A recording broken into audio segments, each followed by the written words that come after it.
Machine learning के आज के लेक्चर में मैं आपको वेलकम करता हूं। आज के हमारे लेक्चर का जो टाइटल है वो है distribution of values. In distribution of values में हम देखेंगे कि जो हमारे इंडिविजुअल वेरिएबल्स या फीचर्स की वैल्यूज हैं वो आपको बिहेव किस तरह कर रही हैं, और दूसरे नंबर पे हम ये भी चेक करेंगे कि what kind of values they take, यानी हमारे डाटा सेट के जो फीचर्स हैं वो किस टाइप की वैल्यूज जो है उनके अंदर मौजूद हैं। फॉर एग्जाम्पल वो न्यूमेरिक बेस्ड वैल्यूज हैं या टेक्स्ट बेस्ड वैल्यूज हैं या कोई और वैल्यूज की टाइप है। और उसके बाद फिर हम उनकी डिस्ट्रीब्यूशन भी देखेंगे, यानी हम हर वैल्यू को देखेंगे। डिस्ट्रीब्यूशन मतलब यानी वो how many times present in our data set. और इसके बाद फिर हम उस डिस्ट्रीब्यूशन को विजुअली रिप्रेजेंट करने प्रोग्राम के एंड पे हम बार चार्ट की मदद से देखेंगे कि उन वैल्यू की डिस्ट्रीब्यूशन क्या है। एक खास फीचर की वैल्यूज की हम जो डिस्ट्रीब्यूशन है वो एक बार चार्ट की मदद से उसको रिप्रेजेंट करेंगे। तो इस लेक्चर में हम बेसिकली टारगेट वेरिएबल जो है हमारा होता है डाटा सेट के अंदर, उसकी डिस्ट्रीब्यूशन देखेंगे। टारगेट वेरिएबल जो है उनकी वैल्यूज दो तरह की होती हैं, एक कंटिन्यूस वैल्यूज हो सकती हैं या फिर डिस्क्रीट वैल्यूज हो सकती हैं। कंटिन्यूस कब होंगी? जब हमारा प्रॉब्लम जो है वो रिग्रेशन प्रॉब्लम होगा। और डिस्क्रीट कब होगी? जब हमारा प्रॉब्लम कोई क्लासिफिकेशन का प्रॉब्लम होगा। यानी हमने अगर अपने डाटा सेट में कोई रिग्रेशन प्रॉब्लम का सॉल्व करना है तो फिर हम हमारे पास वैल्यू टारगेट वैल्यूज जो है वो कंटिन्यूस होंगी। और अगर हमने डाटा सेट की क्लासिफिकेशन करनी है, उस डाटा सेट के फीचर्स पे क्लासिफिकेशन करनी है, तो फिर हमारे पास जो टारगेट वेरिएबल है उसकी टाइप जो है वो डिस्क्रीट होगी। यहाँ पर हम बेसिकली अर्थ को एक डाटा सेट को यूज करेंगे और उसका हमारा जो टारगेट वेरिएबल है उसका नाम है फ्लैग अंडरस्कोर सुनामी। हम फ्लैग अंडरस्कोर सुनामी वेरिएबल या जो फीचर है उसके हम वैल्यूज को बार चार्ट की मदद से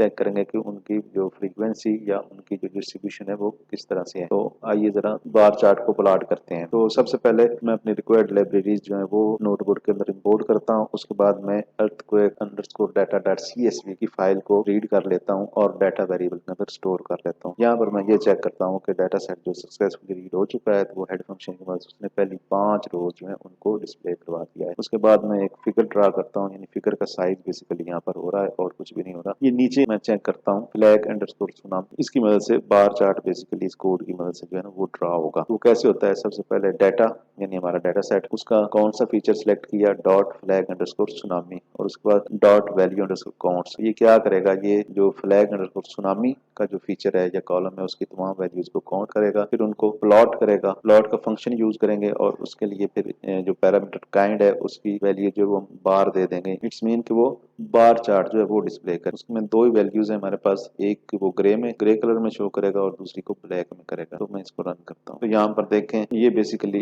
लेबल्स होते हैं। ये एक्स लेबल है, यानी इसके साथ ये label flag tsunami, X axis के अलॉन्ग ये लेबल आ गया है, वाई एक्सेस के अलॉन्ग जो है ये वो लेबल आ गया, नंबर ऑफ डाटा पॉइंट्स। तो यहाँ पर देखें तो फ्लैग अंडरस्कोर सुनामी जो कॉलम है हमारे डाटा सेट के अंदर, उसमें दो ही तरह के वैल्यूज हैं, एक नो और एक TSU यानी सुनामी। बेसिकली ये हमारे टारगेट वेरिएबल की डिस्ट्रीब्यूशन है अर्थक्वेक डाटा सेट के अंदर। यहाँ पर जाने से पहले थोड़ा सा मैं वापस डाटा सेट पे आता हूँ। यहाँ पर बेसिकली ये डाटा सेट है क्या, बेसिकली इस पे करना क्या है? यहाँ पर ये टारगेट अंडरस्कोर सुनामी ये हमारा टारगेट वेरिएबल है या आउटपुट वेरिएबल है या टारगेट फीचर है, यानी इसकी वैल्यूज आफ्टर ट्रेनिंग कोई भी जो मशीन लर्निंग का मॉडल होगा ट्रेनिंग के बाद वो इस पे वैल्यूज जो है प्रिडिक्ट करेगा। और ये हमारी सारी इनपुट फीचर्स हैं, यानी अर्थक्वेक के बारे में इंफॉर्मेशन है और ये इंफॉर्मेशन हमें बताती है। तो हर सैंपल हमें ये बताता है कि अगर इनपुट फीचर्स की वैल्यूज ये होंगी तो फ्लैग अंडरस्कोर सुनामी का मतलब है नो, यानी सुनामी नहीं आएगा। और अगर TSU आ जाए तो इसका मतलब है कि अगर इस तरह की इंफॉर्मेशन जब हमने कलेक्ट की है अर्थक्वेक के बारे में, फिर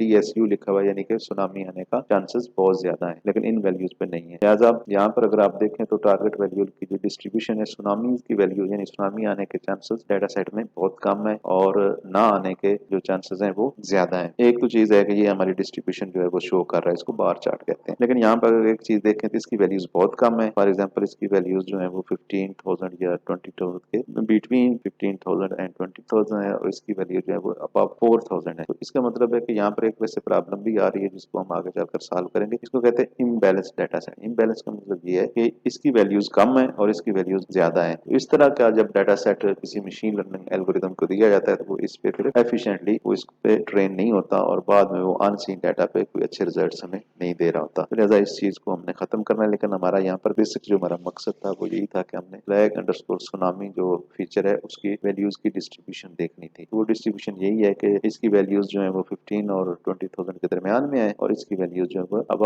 4,000 है। यहाँ पर आज का लेक्चर खत्म होता है। तो आप हमारे चैनल को सब्सक्राइब करें, इस लेक्चर को शेयर करें, लाइक करें और बेल आइकन पे क्लिक करें ताकि आपको आने वाले वीडियो लेक्चर जो है वो आसानी से मिल सके। Thank you very much. See you in the next lecture.